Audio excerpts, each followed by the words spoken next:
اللهم استرنا فوق الأرض وتحت الأرض ويوم العرض عليك. اللهم ارحم أمواتنا وأموات المسلمين، واشف مرضانا ومرضى المسلمين، وسد الدين عن المدينين. اللهم ارزق كل مشتاق للذرية الصالحة عاجلا وليس آجل. اللهم لا تجعلنا من الذين ضل سعيهم في الحياة الدنيا وهم يحسبون أنهم يحسنون صنعا. السلام عليكم ورحمة الله وبركاته. ازيكم حبايبي، عاملين ايه؟ يا رب تكونوا في أتم صحة وفي أحسن حال. وحشتوني جدا من الفيديو اللي فات، ربنا يسعدكم جميعا. بشكر حبايبي من داخل مصر وخارج مصر، وبشكر كل اللي دخل عندي جديد واشترك عندي في القناة. ربنا يعزكم ويكبر بخواطركم وييسر لكم كل أمر عسير. احنا هنا بقى هندهن السراير. طبعا ده في الشقة ما كناش لسه نقلنا السراير. هندهنهم كده علشان طبعا يروحوا نضاف وحلوين كده في الشقة الجديدة. واللون اللي احنا استقرينا عليه هو اللون الاسود. هقول لكم ليه. لاني دهنت السراير بصراحة الخشب، دهنتها باللون كده اللي هو الباقي من البوهية اللي هو كان الراجل مبيض بيها. ما عجبنيش لونهم خالص. بس السرير ده ما ادهنش. السرير دوت فضل على لونه ابيض كده، وبعدين لما احنا جبنا الدهانات الاسود دهناه اسود. وده طبعا ايه باختيار اللون ده. ولادي بصراحة هم اللي مختارينه، قالوا لي اي لون تاني هيبقى شكله مش كويس يعني. فجبنا الدهان اللي هو اللون الاسود. اللون ده اسود مطفي مش اسود لا لميع. السرير الحديد ده هو اللي هيروح، ده هيبقى يا جماعة علشان هيبقى ده بتاع البنات. انا بصراحة مش قادرة اجيب لهم دلوقتي سراير، مش هينفع خالص يعني، مش هينفع.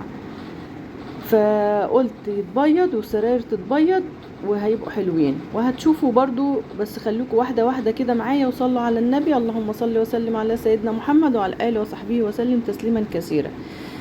وارجو ان انتوا ما تسرعوش الفيديو، ويا ريت ترفعوا لي الفيديو دوت علشان القناة ترتفع شوية وعلشان اكبر عدد من الناس يشوف الفيديو. معلش خليكم معايا واحدة واحدة كده، وعايزة تتفرجوا لي على الفيديو بالكامل. بصوا حبايبي، كان لون السرير كان هو اللون ده. ما كانش حلو بصراحة يعني. ولا انتوا شايفين حاجة تانية؟ لو انتوا شايفينه كويس قولوا كويس في الكومنتات. كان كويس يعني، احسن من الاسود. انا شايفة الاسود افضل من اللون اللي هو الدهن بيه دوت. هو الاول ابني معجنه بالمعجون العادي اللي هو بتاع اللي احنا معجننا بيه الحيطان، لانه كان بصراحه فيه خدوشات كتير وكان متكسر. بصراحه السرير كان عايز يتداوى فيه حاجات كتير، فاضطر اللي هو يعمله بالمعجون. وبعدين استناه لما نشف عمله بالصنفره، وبعدين دهنوا اللون اللي انتوا شايفينه اللي قبل الاسود ده. ما عجبناش، قمنا مدينه اللون الاسود دوت وش واحد بقى. كان بقى سهل معانا وبقى لونه زي ما انتوا شايفين كده. ده محمود ابني كان هو اللي يعني كل واحد فيهم دهن سرير. مهند دهن سرير ومحمود دهن السرير بتاعه، لان السراير ديت هتبقى هي في الاوضه بتاعتهم. بصوا اظن واضح هنا كده اللون القديم. بصوا السرير كان شكله عامل ازاي. ما كانش عاجبني خالص بصراحه. وهو كمان بعد ما اتدهن ما عجبهمش لونه، ما عجبهمش. فما حبيتش اكسر بخاطرهم وخليتهم يشتروا اللون الاسود ده. وكان من اختيارهم، وعلشان يبقى يعني عشان تبقى راحة نفسية ليهم. بس بصراحة لما اتدهن لونه ظهر وبقى حلو. اللهم صل وسلم على سيدنا محمد وعلى آله وصحبه وسلم تسليما كثيرا. صلوا على النبي يا حبايبي، صلوا على النبي. بتشرح الصدور وتفرج الكروب كده ان شاء الله. اهو بصوا كان عامل ازاي. طبعا احنا دهناه الدهن من فوق بس، علشان الجزء اللي تحت ده احنا وفرنا يعني تعب ووفرنا بويا بصراحة.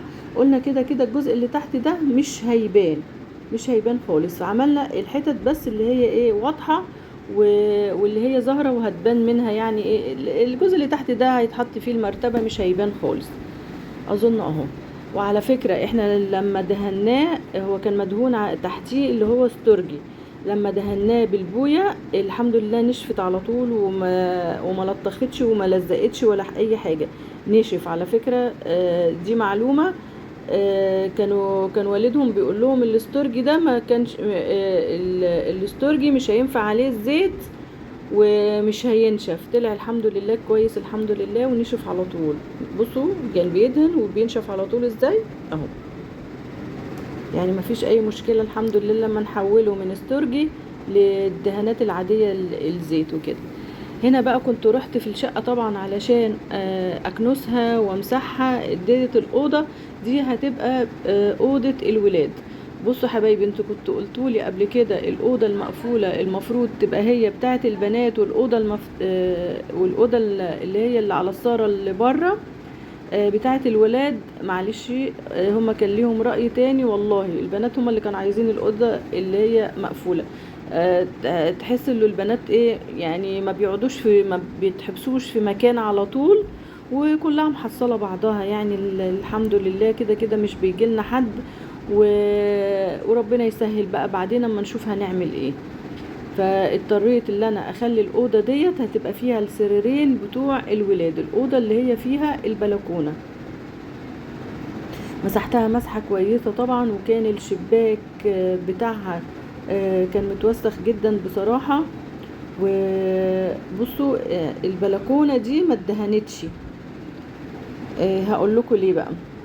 هو انا ما كنت عايزه كله يدهن وكل حاجه طبعا، بس والدهم كان ليه راي تاني.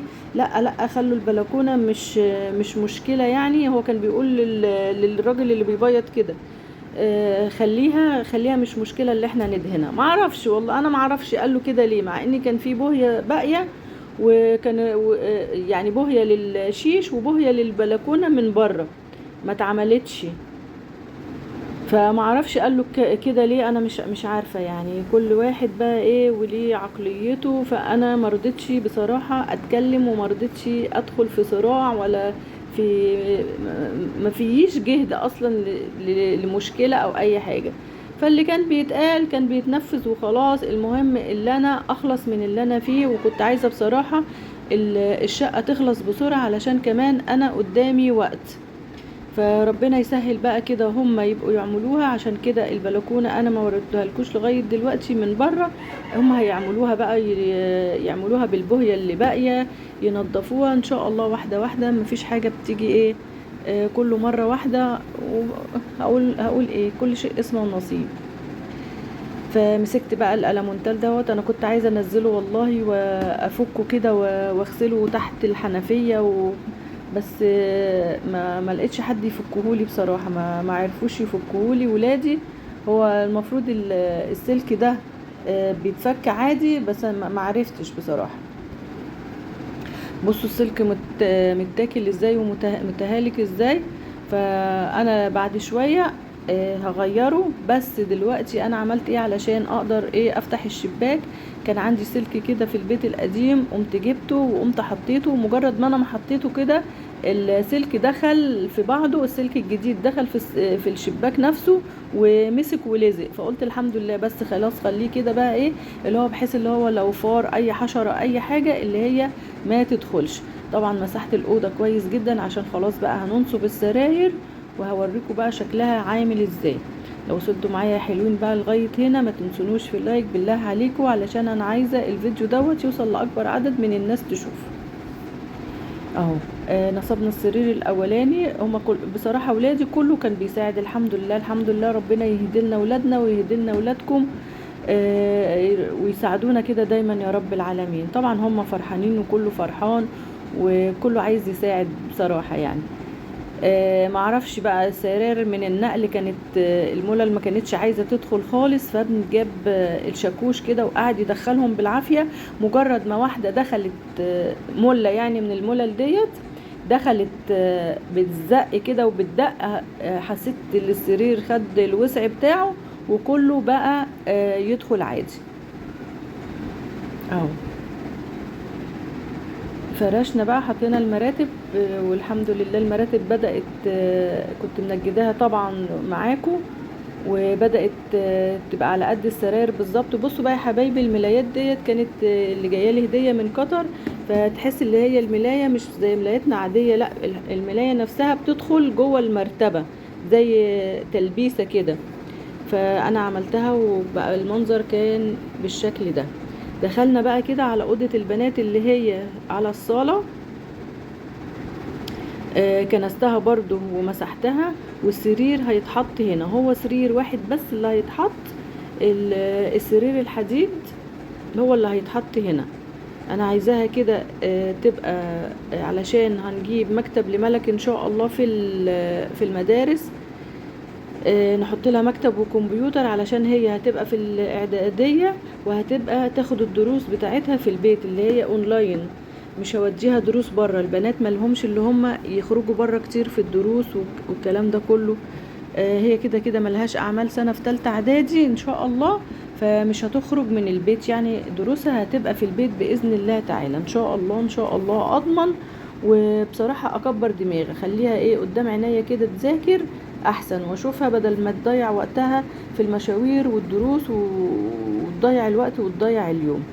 اهو حطينا السرير، بصوا فعلا السرير ينطبق عليه لبس البوصة تبقى عروسة. بصوا كان شكله عامل ازاي مع التنظيف بقى ومع الفرش، هيبقى جميل. برضو الملايات ديت هي اللي كانت جايه لي من قطر، ربنا يسترها يا رب. ام راشد هلبسها بقى كده المرتبه ديت، عشان المرتبه دي سوست لازم البسها اللي هي ام استك، وليها فرش بيتفرش عليها برضو. هوريهولكم نفس اللون بقى كده. اللهم صل وسلم على سيدنا محمد وعلى اله وصحبه وسلم تسليما كثيرا. بصوا ما شاء الله لما بعد ما اتفرش وفرشت عليه بقى الجزء الثاني بقى جميل بصراحه بالمنظر ده اهو.